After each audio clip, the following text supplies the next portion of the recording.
논어 103번째 시간 안연편의 8장에서 10장까지 보겠습니다. 8장입니다. 극자성왈 군자는 칠이 이의니 하이 문위리오 자공할 속호라 부자지 설이 군자야나 사 불급설이로다. 문유진ля며 진류문야니 호표지 곽이 유 겨냥지 곽이니라. 극자성이 말했다. 군자는 바탕일 뿐이다. 문을 어디다 쓰겠는가? 자공이 말하였다. 안타깝도다. 그분이 말씀하신 것이 군자답기는 하지만 네 마리 말이 끄는 수레가 이미 뱉은 말을 미치지 못하는구나. 문이 질이고 질이 문이다. 호랑이와 표범의 가죽이 아니죠. 털을 무늬를 다 벗겨놓으면 그 남은 가죽은 개와 양의 가죽과 다름이 없다. 재밌는 말이죠. 여기도 이제 문제가 없진 않습니다. 극자성이라는 사람은 이제 위나라 대부죠. 위나라 대부인데 이 사람은 질과 문을 컨트라스트를 시켜서 대비를 해서 이 자질, 사람이 타고난 그 바탕, 이것이 후천적으로 개발되는 문화적 소양, 교양보다 중요하다고 생각한 거죠. 그래서 질만 있으면 된다라고 얘기를 한 거예요. 그러니까 문질 빈빈할 때 공자 문과 질 얘기 한번 나온 적이 있었죠. 근데 질만 중요하다. 바탕, 실질만 중요하다 이 얘기한 거죠. 그러니까 당시에 그 문 쪽에 너무 치장하고 꾸미고 이쪽에 이제 사람 세태가 쏠리니까 이거를 비판한 것으로 이제 읽기도 하는 거죠. 여기 하이 문 위리오 그래서 위자가 맨 뒤에 나왔잖아요. 위자가 이때 위자는 그냥 어조사로 호의 뜻입니다. 하위 위라는 문틀이에요. 문틀. 요것을 어떻게 하겠는가 어투니까 요거 그냥 기억해 두시길 바랍니다. 다음 자공의 대답이 재밌죠. 통상적인 해석은 군자지 설이 그래서 여기 끊습니다. 그분의 말씀이 군자답지만 이렇게 끊었는데 전통적으로 이걸 다 읽어봤어요. 석호 부자지설 군자야나 이렇게 보는 거죠. 무슨 말인가 하면 안타깝구나. 그분께서 군자를 말씀하신 것이 이렇게 되는 거예요. 그러니까 설을 동사로 보는 거죠. 이게 문맥의 흐름으로도 맞습니다. 지금 극자성이 문제 삼고 있는 건 군자라는 주체는 군자는 질일 뿐이다. 그래서 얘기해서 군자에 대한 정의를 내리고 있는데 자공은 그분께서 말을 잘못하셨구나. 군자에 대한 잘못된 정의를 내리셨어. 라고 보는 게 맞습니다. 그래서 석호 부자지설 군자 인저 이렇게 되는 거죠. 이렇게 보는 설이 있다는 것도 인지할 필요가 있습니다. 그리고 사불급설 사자성어로 많이 쓴 말이죠. 사불급설. 그러니까 이미 한번 나온 말은 네 마리 말이 끄는 아무리 빠른 수레로도 주워 담을 수 없다는 거죠. 또 하나는 이 극자성이라는 사람이 위나라 대부이기 때문에 영향력이 컸단 말이에요. 이런 말이 한번 나가면 사람들이 이 말을 듣고 다 그런 줄 안단 말이죠. 그 말실수 이런 위치에 있는 사람이 말실수를 하면 안 된다 하는 의미에서 사불급설이라고 얘기를 한 거죠. 자공의 말은 그거죠. 문이 질이고 질이 문이다. 문과 질이 둘 다 중요하다. 어느 한쪽만으로 얘기할 수 없는 것이다 얘기를 하는 거죠.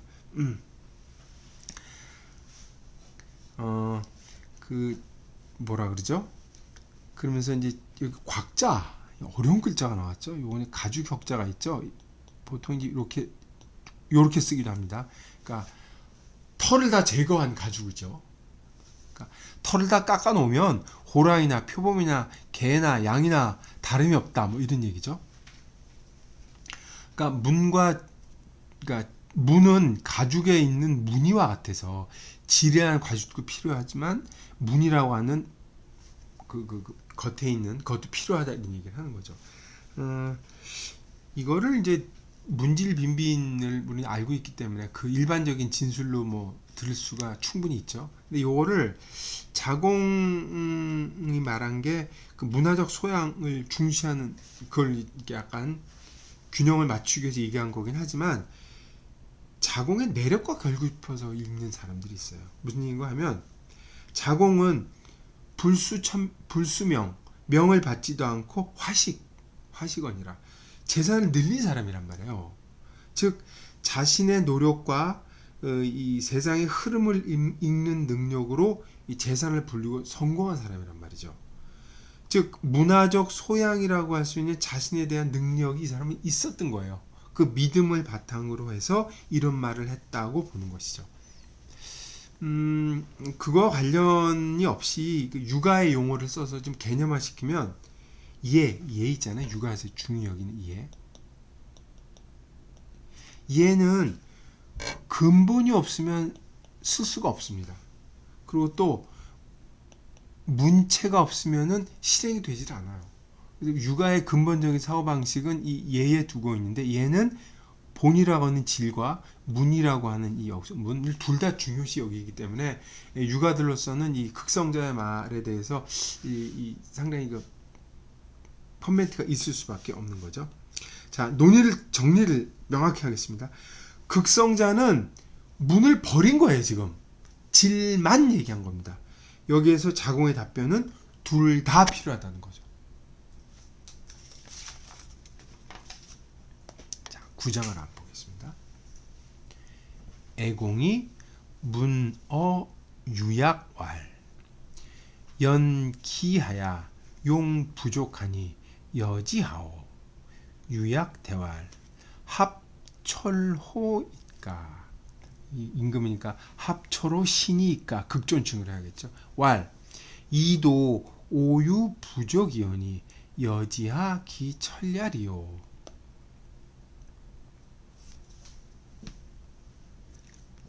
대왈 백성 족이면 군 수교 부족이며 백성 부족이면 군 수교 족 일이 있고 이렇게 되는 거죠. 애공이 유약에게 물었다. 흉년이 들어서 나라에 쓸 재산이 부족한데 재산이 아니라 뭐라 그러죠? 예산이 부족한데 어떻게 하면 좋겠소? 유약이 대답하였다. 어찌하여서 10분의 1 세금 제도를 쓰지 않습니까? 10분의 2조차도 나는 오히려 부족하다고 여기는데 어떻게 철법을 쓰라는 것이오. 대답하였다. 백성이 풍족하면 임금은 어찌 부족하겠으며 백성이 부족하면 임금이 어찌 풍족하겠습니까? 이렇게 된 거죠. 유약이라고 나왔죠. 여기는 우리 앞에서 그 학위편 제일 첫 편은 다 유자로 나왔잖아요. 유자 오래간만에 등장을 했죠. 유자인데 여기서 유약이라고 쓴 것은 스승이나 제자, 스승이나 임금한테 얘기할 때는 이름을 쓰게 돼 있죠. 그래서 유약이라고 한 겁니다. 애공이 이제 유약에게 흉년이 들어서 나라의 예산이 쓸 게 부족한데 어떻게 합니까? 그랬더니 이 철을 보통 이제 주성 통날 통자로 써요. 아니면 균자로 쓰기도 하죠. 모든 것에 두루 통하는 법, 보편적으로 쓰이는 법, 10분의 1 세금을 얘기를 합니다. 이게 하불이라고 몇 번 나오죠. 어찌하여 10분의 1 세금 제도를 쓰지 않습니까? 그랬더니 10분의 2도 부족한데 어찌 철법을 쓰라는 말이오? 그랬더니 10분의 1은 부족한데 어떻게 10분의 1로 줄이란 말이오? 라는 뉘앙스가 여기 들어가 있죠. 여기 보면 백성이 군 수교라는 말이 나오는데 뭐 이상한 해석 많죠? 임금이 누구와 더불어 부족하겠습니까? 다 쓸데없는 소리고 이거 그냥 하열한 수고입니다. 그냥 외워두시면 돼요. 여하군요. 참 맨날 헷갈려서. 여하 어찌 이런 뜻입니다. 이 수고를 외워두시면 됩니다. 수교 외워두시면 됩니다. 여기 용부족이라고 그랬잖아요. 국가의 지출을 말하는 거죠. 지출이 부족한 거. 어떤 사람은 설명하기를 제 나라가 이제 군비, 이 노나라가 계속 제 나라 때문에 강국한테 시달리면서 사는 나라 아닙니까? 멸망도 초나라에 멸망한 게 되게 아이러니인데, 제 나라가 군비를 강화하니까 이에 대응해서 지출을 늘려야 해요. 근데 그 방법을 유학에게 물은 거라는 거죠. 그래서 이제 역사학자들은 공부하는 경학자들의 사람이 달려들었죠. 노나라가 흉년이 들었으니까 노나라 흉년이 든 해가 언제냐? 추정을 해봤더니 애공 12년이냐 13년 추정을 한 거죠. 뭐 여기 보면 쓰임새가 부족하다 그랬으니까 지출의 압박을 받은 데가 언제냐? 그래서 이 재정이 힘든 때를 추적을 해서 그 이전으로 보기도 합니다. 여하튼 유약의 답은 땅이 재산이고 농민은 국가의 근본이라는 당시 사고를 그대로 반영하고 있죠. 더구나 철법은 주공이 만든 것이라는 생각이 있기 때문에 그 10분의 1 이상을 거두면 착취다. 그 이상을 거두면 안 된다라는 사금이 머릿속에 강력하게 박혀 있어요. 맹자도 이건 그대로 반복이 되죠. 그렇게 보면 이 유학이 상당히 훌륭한 유학자다운 말을 한 것이다 라고 넘어갈 수가 있겠습니다. 근데 여기에는 굉장히 심각한 문제가 있죠. 유약이 공자보다 43세 연하예요. 43세 연하입니다. 연하예요. 애공과 대화한 시기를 아무리 낮춰 잡아도 애공 13년 정도로 잡을 수가 있단 말이에요. 애공 13년. 근데 이걸 추적해 보면 이 애공에 이거 좌전에 다 기록이 있기 때문에 다 추적할 수 있습니다. 금방. 그래서 이때 유약의 나이를 산정해 보면 유약이 이때 20대예요. 20대. 유약 20대. 임금과 대면할 수 있는 지위가 아니었죠. 애공이 누구랑 얘기를 한 거죠 지금? 이 정확히 팩트가 아닙니다. 이게 지금. 이런 생각을 하게 되면 이 여러 가지 생각이 따라 들어오는 이 아주 재밌는 구절이 된다는 게 9장의 묘미입니다. 10장을 보겠습니다. 자장이 문 숭덕 변옥한데 자왈 주 충신하며 사의가 숭덕량이라 애질한 욕기생하고 오질한 욕기 사하나니 기욕 기생이요 우욕 기사가 시홍년이라 성 불이부요 역지이인이라. 일단 통상적인 해석을 한번 보겠습니다. 자장이 덕을 높이고 혹을 미혹됨을 분별하는 것에 대해서 여쭈었다. 선생님께서 말씀하시기를 충과 신을 주로 하고 의로 옮겨가는 것이 덕을 높이는 것이다. 누군가를 사랑하면 그가 살기를 바라고 미워하면 죽기를 바라는데 살기를 바라고 나서 또 죽기를 바라는 이것이 미혹됨이다. 그리고 이제 시가 뜬금없이 나오죠. 정말 부자여서가 아니라 단지 달라서이다 라고 해석을 하죠. 저도 이거 처음에 읽을 때 무슨 소리를 하는지 전혀 이해를 못했고, 이걸 들으시는 분도 뭔 소린가 그러실 가능성이 아주 높습니다. 하나하나 좀 보겠습니다. 자장은 지금 숭덕 변혹을 물었죠. 공자는 숭덕과 변혹을 이제 혹을 나눠서 변자는 얘기도 안 했어요. 혹이다고만 얘기를 했죠. 혹에 대해서 나눠서 이제 대답을 했죠.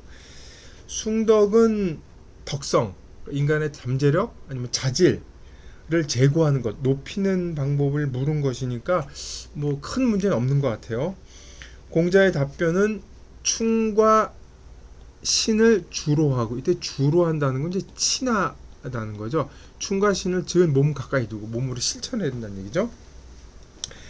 의는 의를 따르는 것이다. 이 산을 옮겨간다고 얘기하는 건 따른다라고 해야 될 거예요. 의를 따르는 것이다. 그러니까 충과 신과 의가 들어가 있으니까 이것은 윤리적 덕목과 관계된다는 걸 금방 알 수가 있죠. 뭐 덕성은 이제 이런 윤리적 그 덕목과 이제 관련이 있다는 걸 명확히 밝히고 있는 거죠. 문제는 변옥이에요, 변옥. 변은 이제 통상 이 변자는 통상 이제 구분하다 아니면 이제 판자라 그러죠. 판단하다, 갈라보다 이런 뜻으로 얘기를 하죠. 공자의 대답으로 미루어 보면은 혹은 미혹 정도로 볼 수가 있을 것 같은데 그렇게 보기에는 약간 좀 미진해 보이죠. 어떤 뭔가가 이질적인 것과 뒤엉켜서 본래의 것과 구분이 안 될 때 그걸 어떻게 갈라봐야 됩니까? 혹은 A와 B가 섞여 있는지 아니면 그걸 분별할 수 있는 방법이 무엇입니까? 정도의 뉘앙스로 아마 이것도 추상적이지만 볼 수 있을 것 같아요. 공자의 대답 방식은 숭덕과 완전히 달라요. 숭덕은 일종의 데피니션, 명확히 정의를 내린 거지. 이게 숭덕이다 라고 얘기를 했는데 뒤에 변 혹은 변은 대답을 하고 혹만 대답을 했는데 이것은 일종의 디스크립션, 기술만 해놨어요. 이렇게. 근데 그렇게 해놨는데 이해가 쉽지 않죠. 살기를 바랐다가 죽기를 바란다는 게 혹이다. 그게 혹인가요? 근데 거기다 웬 시구는 또 뜬금없이 뚝 등장했단 말이에요. 시구부터 한번 볼 필요가 있겠습니다. 정자는 이 시구가 좀 이상하다. 이거 봐서 이걸 착간으로 봐서 16편 그 계시에 갈 것이다. 계시 이제 12장에 첫머리로 가야 된다. 이렇게 얘기를 하죠. 그 계시 12장은 제경공하고 백이숙제를 비교하는 말인데 제경공은 그렇게 부유한 사람인데 사람이 죽어도 아무 남은 게 없었고 백이숙제는 가난하게 죽었는데 뒤에 이름이 높아졌다. 그러니까 뭐죠? 사람은 부로 판단할 게 아니라 다른 것으로 판단해야 된다라는 뉘앙스를 읽은 거예요, 정자는. 그래서 그쪽으로 가야 된다 이 얘기죠. 그러니까 다른 것이라는 거는 백의 절개를 하기 위해서 29를 이제 단장 취해서 얘기를 한 거죠. 그러면서 이건 그쪽으로 보내야 된다. 이렇게 본 거였죠. 근데 뭐 당연히 누구나 다 정작처럼 읽지는 않죠. 그래서 이 시를 원래 시대로 이제 읽는 사람들이 있어요. 이 시는 원래 남편한테 버림받은 여자가 원망하는 시입니다. 그러니까 남편이 딴 여자를 새로 얻자 얘기하는 거죠. 그 여자가 부자라서 그 여자를 새로 얻는 게 아니라 단지 그 여자가 새로 와서 나와 달라서 그 여자를 가져가다니 하면서 이제 원망하는 시였거든요. 그러니까 이 시를 공자가 혹을 증명하는 시로 이제 사람들은 읽는 거죠. 그렇게 설명하는 건 이렇게 보는 거예요. 인간의 감정이 사람의 판단을 흐리게 만든다. 좋아하고 싫어함에 따라서 사람의 사고가 큰 영향을 받는다 이거죠. 그러니까 그 여자가 이쁘냐 안 이쁘냐는 감정적 반응 때문에 자기 아내를 버리고 딴 사람한테 갈 정도의 행동이 된다는 거예요. 이거는 정말 이 감정의 지배를 받는 인간의 모습이 아니라 이게 바로 미혹되는 것이 이렇게 설명을 하는 거죠. 뭐라 그럴까? 감정 변화에 따라 판단이 달라지는 것을 공자는 애오와 사생으로 이제 표현했던 것이죠. 그러니까 자장의 답변을 축약해서 말하면 감정이 휘둘리면 미혹된다. 뭐 이런 뜻으로 볼 수 있을 거예요. 이 정도면 뭐 어느 정도 이해는 뭐 될 수 있으리라고 보는데 좀 다른 문제가 있는 것 같아요.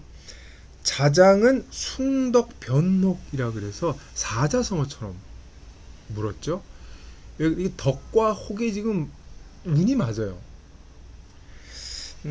묶어 물었는데 공자는 이걸 일부러 이제 갈라서 대답을 했어요. 현대적인 개념을 좀 도입할 필요가 있을 것 같은데 자장은 숭덕이라고 하는 윤리적 문제를 이제 묻고 그 다음에 변혹이라는 논리적인 문제를 가져와서 논리와 윤리가 충돌을 할 때 어떻게 해야 됩니다는 질문을 했다고 볼 수 있어요. 이게 굉장히 어려운 문제입니다. 이게 공자는 일부러 대접을 하면 갈라 대답을 하면서 윤리의 문제를 강조를 했죠. 쟁점은 변혹에 있었던 것 같아요. 그러니까 감정의 개입 때문에 논리의 일관성이 깨질 경우가 생기는데 그때는 어떻게 해야 합니까? 라는 그 자장다운 공자가 사랑하는 그 공부가 깊은 제자의 질문이 거기 있었던 거죠. 이에 대한 공자의 대답은 분명치 않아 보입니다.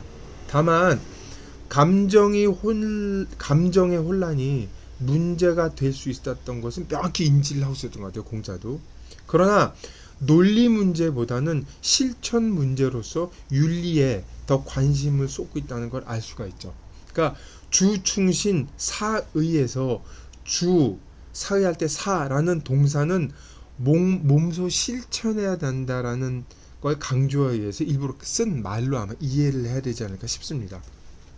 그래서 변혹 문제는 잠재가 돼요. 근데 이제 뒤에 21장에 보면 번지의 질문에서 이게 재차 등장을 합니다. 근데 이제 그때도 공자는 이것과 같은 대답을 하면서 논리 문제와 이 윤리 문제를 정확히 설명을 하지 않죠.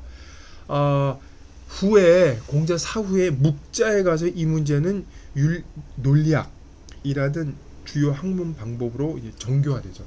그런 측면에서 보면은 이 10장이 굉장히 가치가 있다는 걸 아마 감지할 수 있으리라고 생각을 합니다.